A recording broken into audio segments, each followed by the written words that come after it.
Hey guys, welcome back to my channel. My name's Stacy. This is going to be my 5-star reads from 2023. It's taken me a while to get this done, but it's still January, so we're good. This is a mixture of Christian fiction and secular books.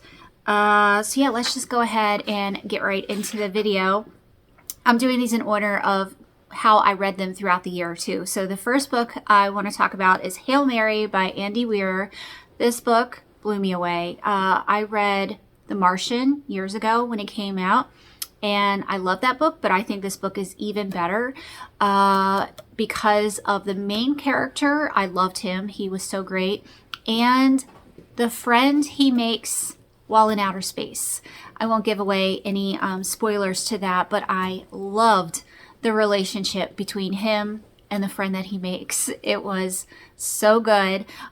This book was very science heavy, and I'm not a sciencey person, but it was explained in such a way that it was very easy to take in and understand, and it was quite funny. So yeah, I highly recommend this book, even if you are not a science fiction type of person. Give it a try.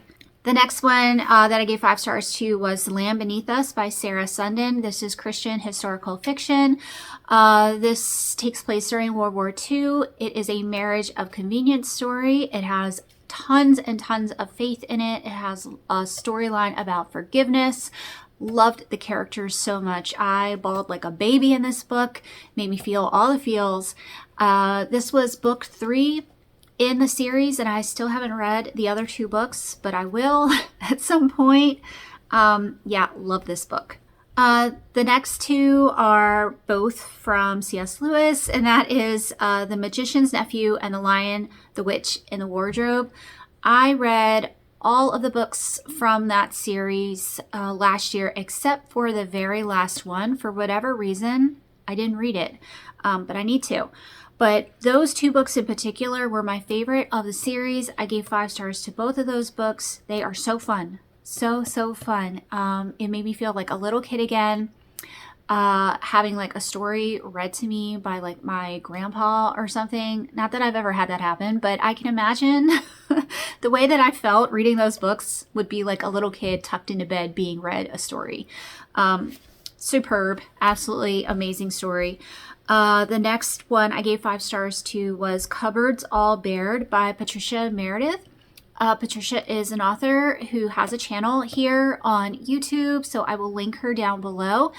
She is a Christian. Her books aren't like advertised or marked as Christian fiction, but her faith definitely shines through in her books, and I really appreciate that. This is a murder mystery series. There are 3 books in this series. I read the first 2. I haven't read the third one. But she is an excellent mystery writer and does a great job with all of the characters in her books. So if you are looking for historical mystery, check her out. Next one is Byzantium by Stephen Lawhead. This was a chunker. This one was a heavy historical book.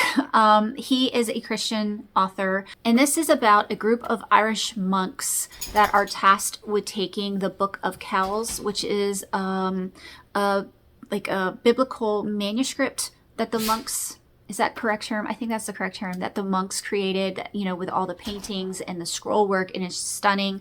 And they were tasked to take this book from Ireland to Constantinople, and it is wild. It involves Vikings and kidnappings, and it is wild. These monks end up going through so much craziness through this journey, and I loved going along with him for this. I learned a lot. I love historical fiction. I love learning about things from the past, especially time periods I didn't know much about. I think Stephen Lawhead's writing is outstanding. So yeah, I love that book. Next one is The Victory Garden by Rhys Bowen. This is, I believe it's secular historical fiction. Rhys Bowen might be a Christian, but I'm not very sure on that. If anybody knows, let me know. Anyway, this is historical fiction. I want to say it was set during World War I or World War II. I can't remember. This one is about a girl who is very much under the thumb of her parents and not allowed to do anything. So she ends up becoming a volunteer at a hospital just so she can get out of the house, basically.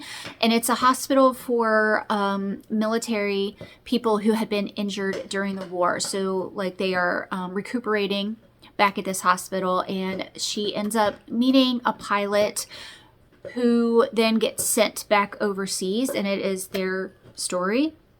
I cried a lot in this book. It was so well written, and I was just in deep with these characters and rooting for them. And it's a tough read, but it's written very well. It's a beautiful book. Love it. The next one I'm going to talk about is A Deed of Dreadful Note, again by Patricia Meredith. Again, this is a historical mystery. This one, I believe her faith elements came through even more in this book than her other series. And this is a book written about a real historical woman who is touted as being the first woman detective author. So it's about her life, but it follows her as she is figuring out a mystery, working on a mystery, and becoming the author that she becomes. Fascinating. Absolutely loved the mystery elements of this book, and I loved her family. I loved all the characters and the way the family interacted with each other. Again, I cried at the end of this book. There is a really great love story that plays up in here as well. It really got me. So yeah, I am loving Patricia Meredith as an author. She is so good. The next one is Under the Starry Skies by Tracy Peterson. This one took place, I want to say, in New Mexico or Arizona, in the desert somewhere. Very, very high on faith. Tracy Peterson is becoming one of my favorite Christian authors because of the level of faith that she writes into her stories. I also really love the settings that she chooses. I feel like each one of her series is set in a really interesting place in America that I don't know much about. So I really appreciate that. This one was about a girl who sews. She sews for a living, and she gets a hand injury, and so she can't work for a while. And so people in the town help her out a lot, and especially a young man, and they develop a relationship. But over time, some secrets of his come out, and then he has to go through the struggle of should he tell these things or not? And it's this internal struggle that he has with God, and she kind of pushes him through that. Love the faith in this book. So yeah, recommend that one. I think there's 3 books in that series too. I've only read the one. Next one was Man of Shadow and Mist by Michelle Greep. This was kind of a Dracula-esque, not retelling, not even a story. I don't know how to describe this one, but it was very gothic-y, and it had kind of Dracula vibes to it. And Bram Stoker is actually a character in this book, which I loved because I love the book Dracula itself.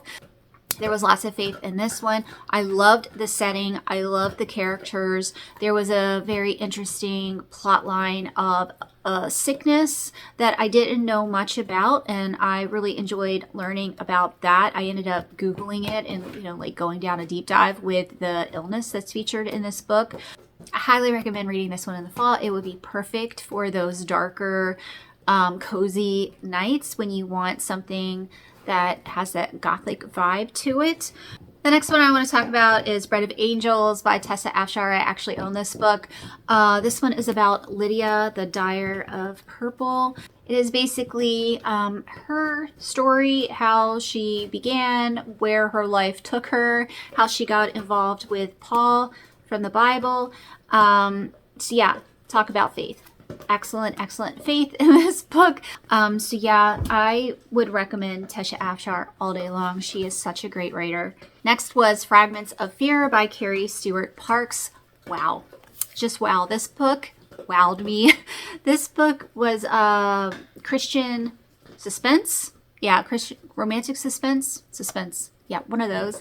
It is the first book that I read of hers, and I was just blown away from the first minute. It is very fast-paced, very exciting, lots of crazy things going on, but for whatever reason, I found them to be believable. I've read other books by her and some of the things happening in those books I didn't find as much believable, but for whatever reason, Fragments of Fear, I was on board with the whole thing. Absolutely loved all the like twists and turns that were in it. I also love the setting of this book. It was very deserty, like stuff happening in the desert and canyons and flash floods and all that kind of stuff. I love desert settings. So yeah, if you haven't read that one, I highly recommend reading that one.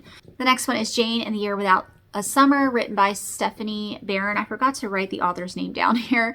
Pretty sure it's Stephanie Barron. This is part of a pretty large series, and this is about Jane Austen, and she goes to somewhere on the coast of England to kind of recuperate from an illness and get these special waters from this well that are supposed to be very healing. So she's staying at like a B&B kind of place, and while she's there, murder takes place, and her and the other occupants there try to figure out who did it. So it is Jane Austen solving the mystery. Loved this book. I loved all of the characters. It was kind of written as like an Agatha Christie style, where there's many characters and they all have very different personalities and situations going on. I loved following all the different characters. I loved the mystery of the book. Again, I love the setting. I'm not a big Jane Austen fan, like a fan of Jane Austen's books, but I really did like this book about Jane Austen. Next one was Return to Me by Lynn Austen. This is another biblical fiction book. This takes place right as Babylon is releasing the Hebrews back to Israel, and they are just arriving and having to reset up the land. It's basically been destroyed and demolished, so they are living in shacks and having to rebuild the temple, all of that stuff. I love this part of the Bible. It's very interesting to me. So this gave a very in-depth look at what that would have been like for them. Very well done. Lots and lots of faith. As you can see, I really like when there are very strong faith elements in Christian books. That really makes the book for me. The next one is The Work of Art by Mimi Matthews. This one is just clean historical romance. I loved this story. Absolutely loved the main character. She gets called a work of art because she has two different colored eyes, and she's very interesting. And there is a man called the Collector who collects interesting things, and he wants her because she's so interesting. And so there's a marriage of convenience. A man marries her to save her from the Collector. Love this love story. It was so good. It was very interesting the way it played out. So yeah, if you like Marriage of Convenience, try it out. Then we have The Lost Boys of Barlo Theater by Jamie Jo Wright. This one is my favorite of all of her books. I thought it was excellent. I loved both the timelines. I loved the characters from both the timelines, which is like that rarely happens. And I liked the romances from both the timelines. And I gotta say, I'm not the biggest fan of Jamie Jo Wright's romances. Like, I typically don't like the guy in the situation, but I liked both the guys in this one. So yeah, this is Christian, historical, dual timeline. It was great. Then we have Death of a Christmas Tree Salesman, again by Patricia Meredith. She is really rocking 2023. This was a extremely Christmassy mystery book. It's full of mythical creatures. It takes place in the North Pole. A snowman is a detective. It is fun and fantastical. It was hilarious. It made me laugh out loud. I definitely recommend reading this book at Christmas time. I will be rereading it next Christmas. It was so, so good. And the last 5-star read I had for 2023 is Better Watch Out by Natalie Waters. This one surprised me. I was totally shocked by this because it is a contemporary Christian romance, and I don't normally read contemporary books at all. So I went into this thinking I was probably going to not like it, and I was very pleasantly surprised that from the very beginning I was like, oh, this is really good. I don't hate this. So yeah, this takes place in New York City at Christmas time, and the way the setting was done, I wanted to be in New York City so bad. I wanted to be going to all of the special Christmassy places and doing all of the things and getting the hot chocolate. It was just so good and so immersive and a perfect Christmas read. I really loved the girl and the guy with the relationship. There's a mystery in this book. I don't think I said that. This is a mystery. So they are kind of working together to figure out this thing that's going on. It's like bodyguard vibes.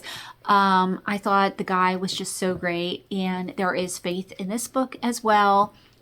Loved the Christmas vibes. It was a perfect Christmas read, especially for someone who doesn't like contemporary. Like, I was just really shocked by how much I like this book. So I will definitely give Natalie Waters a go again. I don't know what else she writes, but I would love to check out her other books, because if she can make me like a contemporary book, that's a big deal. Anyway, those are all the 5-star reads I had in 2023. Let me know if any of these were also a 5-star read for you. I hope we'll have a great 2024, and I will see y'all soon. Bye.